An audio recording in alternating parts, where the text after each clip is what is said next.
Hey guys, Ms. Peterson here, and welcome to AP Chemistry Lecture 4-3, all about acid-base reactions. This is going to be our introduction to acids and bases. We will have a whole unit about it later this year, but for now, we're just going to focus on what acids and bases are, what neutralization reactions look like, and a little bit of an introduction to titrations. This corresponds to AP Chemistry Topics 4.8, Intro to Acid Bases, and 4.6 about titrations. You can find more info in your textbook in Chapter 16, and we'll also be doing a titration simulation lab and mini lab to see what a titration actually looks like. So we're going to be talking about acids and bases, and acids and bases are categorized on the pH scale. The pH scale goes from 0 to 14, with 0 being the most acidic. Okay, so like this part of the scale are our acids, which we typically use red for. And then this part of the scale is our bases, with normally anything around pH 7 being considered neutral. Okay, now the scale can go below 0 and above 14, but that's only in very rare circumstances. Typically 0 to 14, you're good to go. And now the pH scale is based on the concentration of hydrogen ions. Okay, you can think of pH, some people call it the power of hydrogen, to remember that. So these are, molarities. Okay, square brackets means molarity. So at low pH, you have H plus concentrations that are relatively high. Okay, 10 to the negative 1 moles per liter, 10 to the negative 2, okay? Where at high pHs, you have very low hydrogen ion concentrations, 10 to the negative 14, okay? That's 0.00000000000. Okay, wait, that's 3, 6, 9, 10, 11, 12, 13, 14. There we go. Okay, a lot of zeros in there. It's a very, very small amount of hydrogen ions. Okay. Now this does come a lot from water. Okay. So this has to do with the reaction of H2O spontaneously breaking up and creating hydrogen ions and hydroxide ions. Okay. That is something that water does. But there are a lot of other substances that can influence the amount of hydrogen ions in solution, okay? And if you produce hydrogen ions, you're an acid. If you got more hydroxide ions, you're a base. So at low pH, we have acids. The concentration of H plus is relatively high, and OH is relatively low. Where at high pHs, you are a base. Sometimes you will also see that called alkaline. Those two terms are used pretty interchangeably. The concentration of H plus is relatively low and OH is relatively high. Okay, so that's what acids and bases are. When we do our full acid-base unit, we'll calculate all of these things and use these equilibriums, but for now, it's good enough to just have the definitions. Okay, and we're going to be doing titrations, and titrations work with the help of something called indicators. Indicators are these super cool chemical compounds that change color based on pH. All indicators work over a certain range of pH values, okay? Some are very general. They can only tell you acid or base, where some of them can be really precise and let you determine things like in between. One that you might be familiar with from previous science classes is litmus paper. Litmus paper, you can dip it in an acid, it'll turn red. Dip it in a base, it'll turn blue. Okay, phenolphthalein is another one that is pretty common. Its color change happens when it goes from acid to base. So once it just goes over that pH of 7 of neutral, it starts turning to pink when it's in a base, or clear when it's in an acid. And then there's universal indicator. That's not on my paper here, but universal indicator is one commonly used because it goes through the full range of pH values. It goes through that full rainbow. Okay, cool? Okay, cool. So let's get into the reaction part of it. What is an acid? So an acid is a substance that will donate a proton or that H plus ion in water, which causes the concentration of H plus to increase. This is the Bronsted-Lowry definition. There is another definition called the Lewis acid definition that has to do with transfers of electron pairs. That's something that's really important in organic chemistry, but not covered in the AP curriculum. So don't worry about it. Okay. Now, there are 6 strong acids, okay, that you do need to memorize. These acids will completely ionize in solution, producing that high concentration of H+. So, most common one is HCl. This is stomach acid, okay? If you have HCl in solution, all of it will break up into H+ and Cl- ions, okay? That's what it does. Same for HBr, HI, HNO3 will break up completely and just be H+ ions and nitrate ions. You'll note this also kind of goes along with our solubility rules. We said all nitrates are soluble, and nitric acid is just a nitrate anion with a hydrogen acting as the cation. Okay, H2SO4. Okay, that one is a strong acid, especially for its first proton. Okay, H2SO4 will break into H+ and HSO4-. Okay, and that HSO4- can also break up into H+ and SO4-2-. Okay, so a multi-step. It is called a diprotic acid. But these ones you do need to memorize. Hydrochloric acid, hydrobromic acid, iodic acid? I don't know, that one's weird. Nitric acid, sulfuric acid, and this one is called perchloric acid. Okay. Now, weak acids, which are all other acids, do not ionize completely in water. They mostly only release less than 10% of their hydrogen ions. So definitely not completely breaking apart like the strong acids.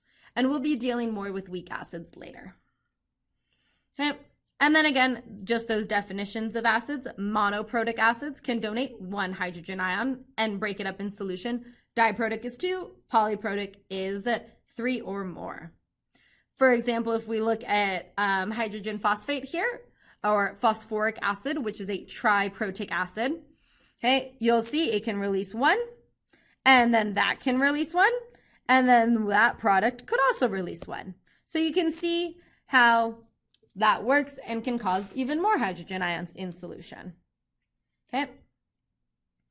Now, what about the strong bases? Okay. Well, a base is that we have 2 definitions that we'll use. They donate the hydroxide ions. That one's often the easiest to see, but the main definition is that it's a proton acceptor, okay? It can accept that proton or that H+ ion acceptor. And this one, the way that we memorize the strong bases is by the B on the periodic table, okay? So these are the group 1 ones and then some of the group 2. It forms a B on that one, okay? So we have lithium hydroxide, sodium hydroxide, potassium hydroxide, calcium hydroxide, rubidium, strontium, cesium, and barium hydroxide, okay? Now, there is a third category. If things aren't acids or bases, they could be amphoteric or amphiprotic, okay? Amphoteric, amphiprotic. The most common example of this is water, because water can either donate a proton and form just that OH- hydroxide ion, or it can gain. So this is if it loses the H+, or it can gain an H+ and form a hydronium ion. Okay, this H3O+ is called a hydronium ion. And it's actually used kind of interchangeably with H+. Okay, so this one and H+ are basically the same thing if you have an aqueous solution. If you have hydrogen ions, they will bond with water, form that hydronium, which sometimes is shown and sometimes isn't. Okay, but know that either way you write it, is going to be correct. I will be using mostly the H+, because that's what's most common in AP Chem. But that H3O+ does exist, so if you see it, don't be thrown off by it. Like in these conjugate acid-base pairs below, okay? Whenever we have an acid-base reaction, there's going to be an acid that donates a proton and a base that accepts it, okay? And that's what we're going to be looking for here. In our products, you're gonna have the conjugate acid of that base, the one that has that proton already donated to it, and the conjugate base. Okay, that's kind of confusing. Let's just go ahead and do the example problems. So if we look at this one, we have HNO3. Now we do know that that is an acid, okay? And then since that's an acid, this water must be acting as a base, okay? Water can act like either an acid or a base depending on its mood, aka just depending on who it's hanging out with. If it's hanging out with an acid, it'll act like a base. So what goes on in this reaction is the nitric acid donates a proton to that H2O, okay? So the H+ from the nitric acid goes and hangs out with water, okay? Forming this H3O+, which is now the conjugate acid that goes with that hydrogen, okay? They're the same compound, but they differ by one hydrogen. That H2O didn't have the hydrogen, the H3O+ does, okay? And then this NO3- is the conjugate base of the nitric acid, okay? They differ by one hydrogen atom, okay? The acid is the one that donates it, and that base is the one that accepts it. You can also see how this could be a base because it could accept a proton and go back to being nitric acid. That doesn't happen because nitric acid is a strong acid and doesn't want its hydrogen hanging out with it, but that's another way you can kind of picture it, okay? Let's try this one. This one's a little bit harder, okay? We have NH3 ammonia and water forming ammonium, the ion, and hydroxide ion. Which is which? Who's the acid? Who's the base? What are those conjugates? Okay. Well, if you look in this reaction, the NH3 becomes NH4. It gains a proton, which must mean that it is a base. Okay. Bases are proton acceptors, which means that water here is acting as an acid. Okay. So then this NH4 is the conjugate acid that goes with that ammonia, okay? The base gains a proton and becomes its conjugate acid. This OH-, that's hydroxide. That's basically the definition of a base. So this is the, I'm just going to do CB for conjugate base, okay? So this is base, acid, and then I'll do conjugate acid and conjugate base. Okay, so then we can see how the acid forms its conjugate base, okay, when it loses that proton. The OH could accept a proton. That's what makes it a base. The H2O lost a proton. That's what makes it an acid. Okay, let's do two more examples like this. Here we have the same reaction, but written a slightly different way. Who's the acid? Who's the base? Who's the conjugate? Okay. NH4 is an acid. It is donating a proton to that H2O who accepts it, making it a base. Okay. H3O+ is always the conjugate acid of water. Okay, we can see that relationship where that NH3 is the conjugate base of NH4. Okay. Now, hopefully you guys can see that this is always going to be the case.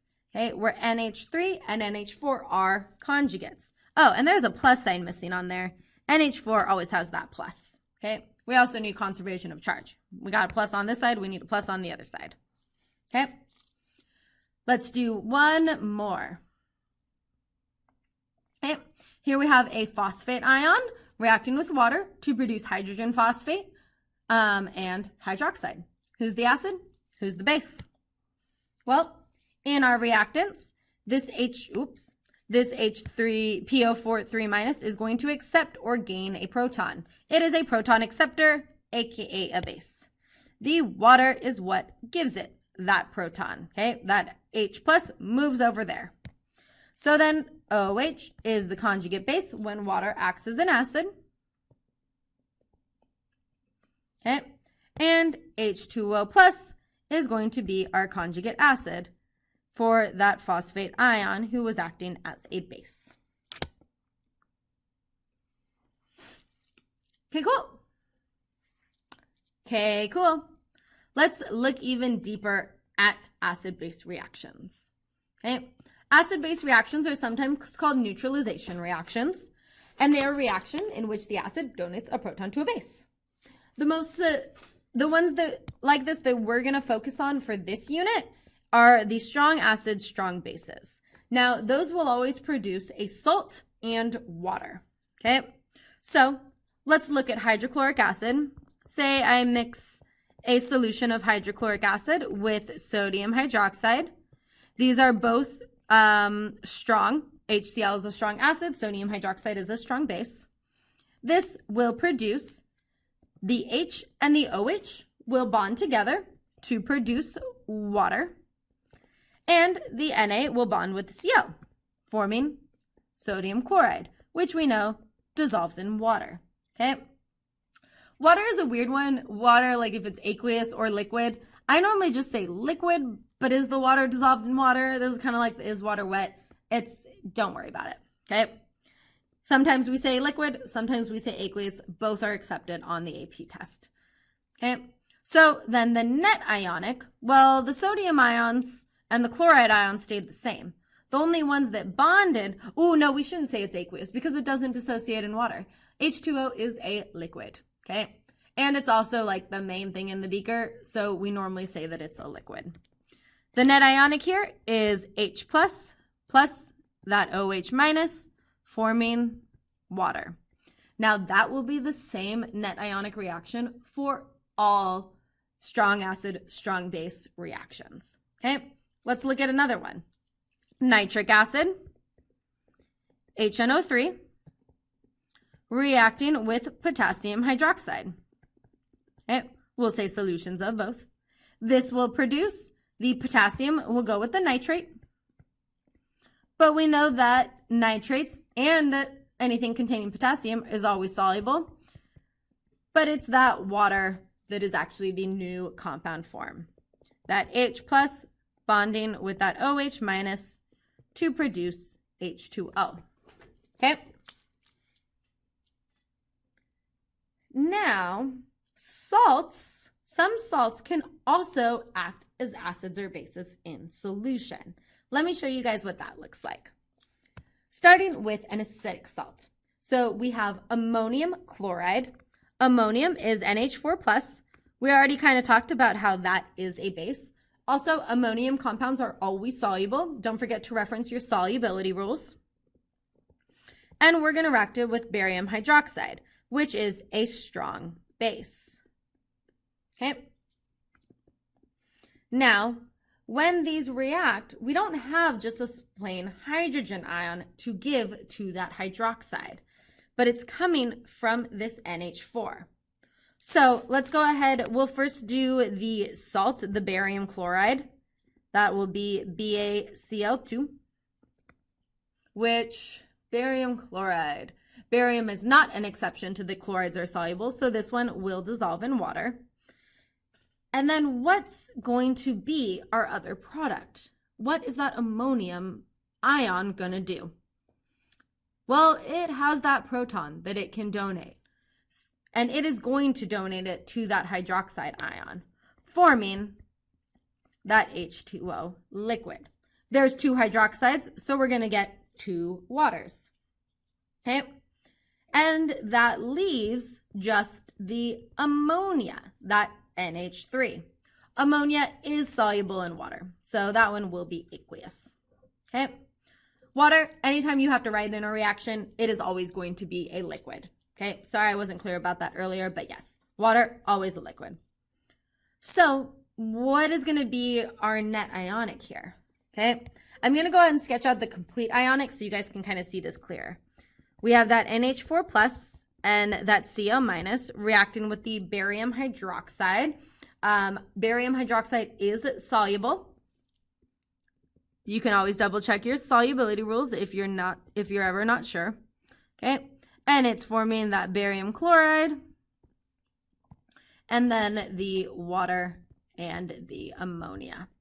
Okay, so the barium and the chlorides, that is not what is reacting here. Okay, I also didn't balance my reaction that well, so let me fix that. 2 and 2.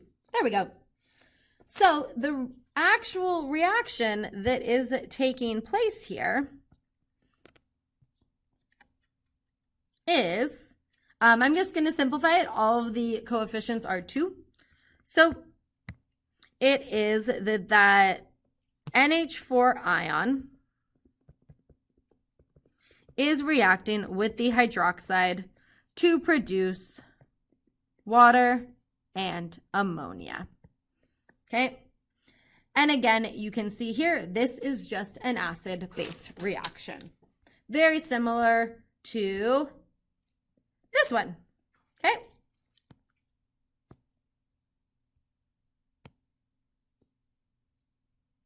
Okay, cool. Okay, cool.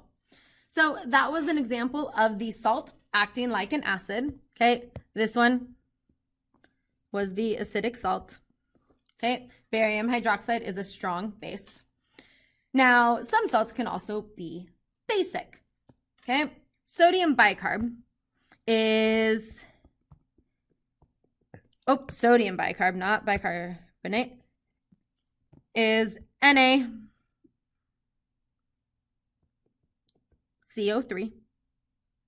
Na2CO3? Yes. Okay. Reacting with hydrochloric acid. Sodium bicarb, that is baking soda. It does dissolve in water. Plus hydrochloric acid, which is a strong acid. Okay. Now, when this one reacts, something kind of interesting happens. Okay. First, we have that NaCl. That one's easy, so let's start there. We have 2 sodiums here, so we need 2 there and a 2 there.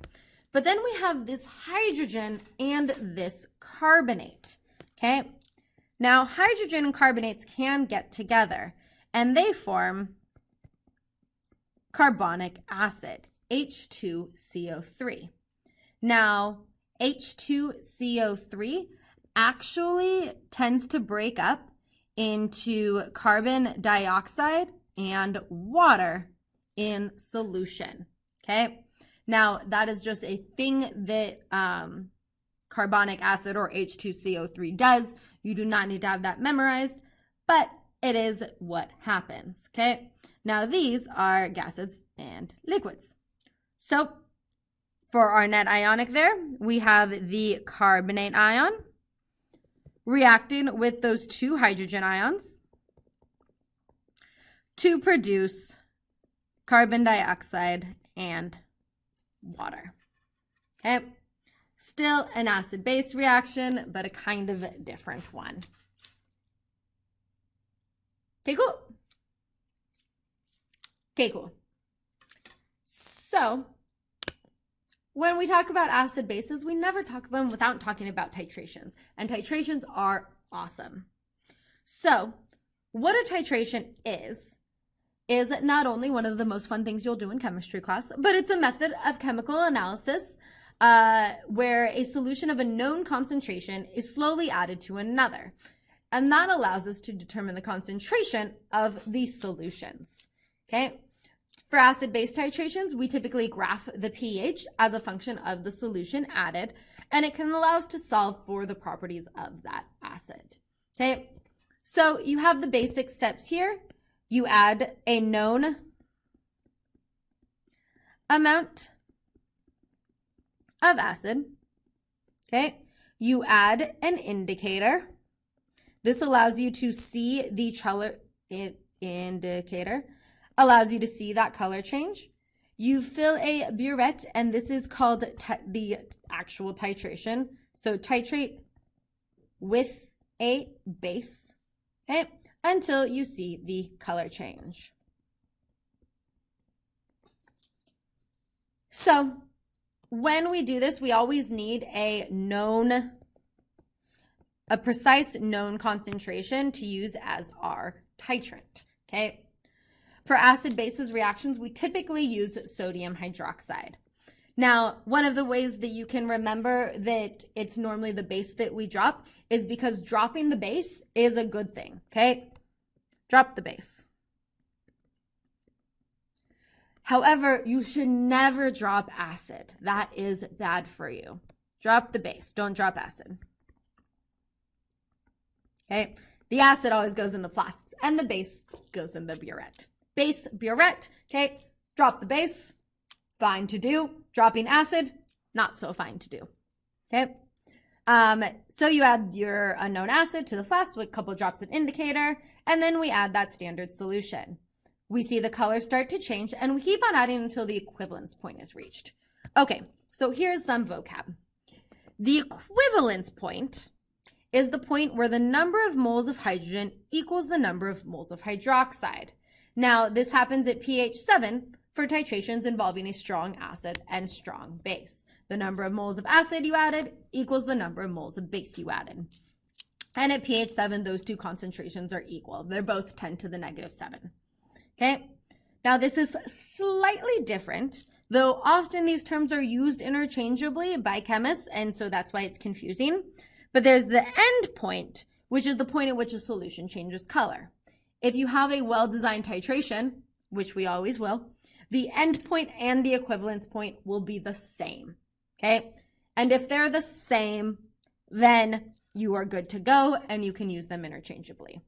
But equivalence point, moles of acid equals moles of base, moles of H plus equals OH for strong acid, strong base reactions. Equivalence point or endpoint is when it changes color, okay? And then we can use the volume added to calculate the number of moles of acid in the flask. Let's make sure that this makes sense, okay? So for this first example problem, we're gonna look at a particulate diagram and what's in the flask, okay? So if we have our flask and we have a 60 milliliter sample of HCl being titrated with 0.1 molar sodium hydroxide, and the pH of the resulting solution is measured, okay, which measures the concentration of hydrogen ions, and graphed as a function of the volume of titrant added, okay? So we're graphing it versus the volume of the titrate added. So if we start at point A, where we haven't added any base yet, okay, this is where we have an acid, okay? So what's in the flask? Just our acid, our HCl. Okay, if you're looking, we're going to do the particulate diagrams to help get a sense of this. Okay, this would be this solution. Okay, so this solution would be solution A. Okay, with just the H and the Cl. Now at point B, we're still pretty acidic, but some base has been added.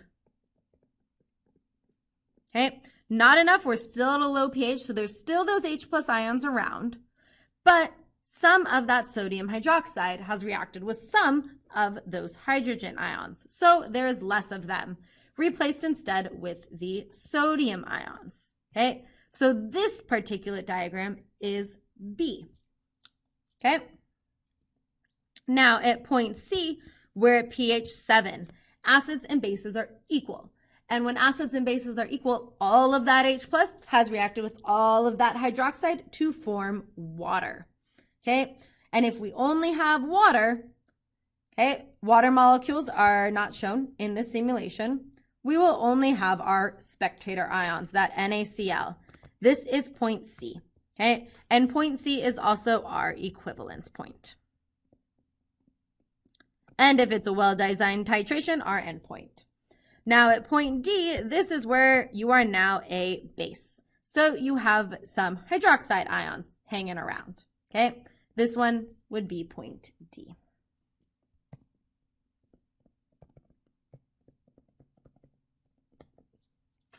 Okay, so you have just acid and water. As you add it, some of those hydrogen ions react with the hydroxide from that base. At the equivalence point, all of the hydrogen ions have reacted with all of the hydroxide ions that you've added perfectly. And at point D, you are now a base. You have extra hydroxide ions. Okay, cool? Okay, cool. Let's see if we can do an example problem like this. Okay. If we have a 32.8 milliliter sample of HCl titrated with NaOH, if 42.7 milliliters of 0.425 molar NaOH is needed to reach the endpoint, equivalence point, what is the concentration of the HCl? Okay, so we have our NaOH and we added 4.27 milliliters or 0.0427 liters of a 0.425 mole per liter solution. And then our HCl that was added to it is 0.328 liters. And we're trying to find its molarity. Okay? Now, at the end point,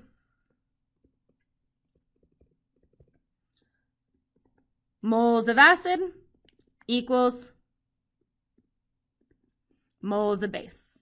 And how do we find the moles of acid or the moles of base? Well, just like our dilution problems, it is the molarity times the volume.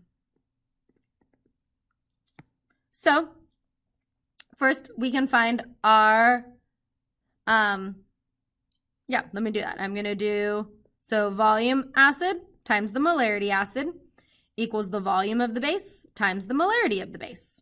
So to get the molarity of our acid, we are just going to divide it by the volume of the acid.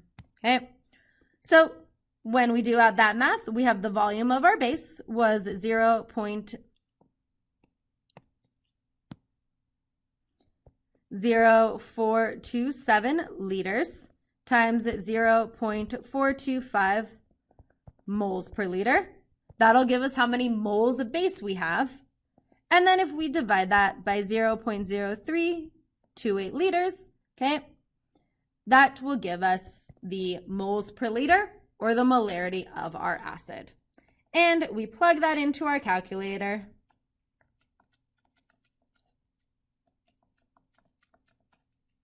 And we get 0.5532, so 553 molar. Okay, so that would be the concentration of our HCl. And that's it for acid-base reactions. Okay, cool. Okay, cool.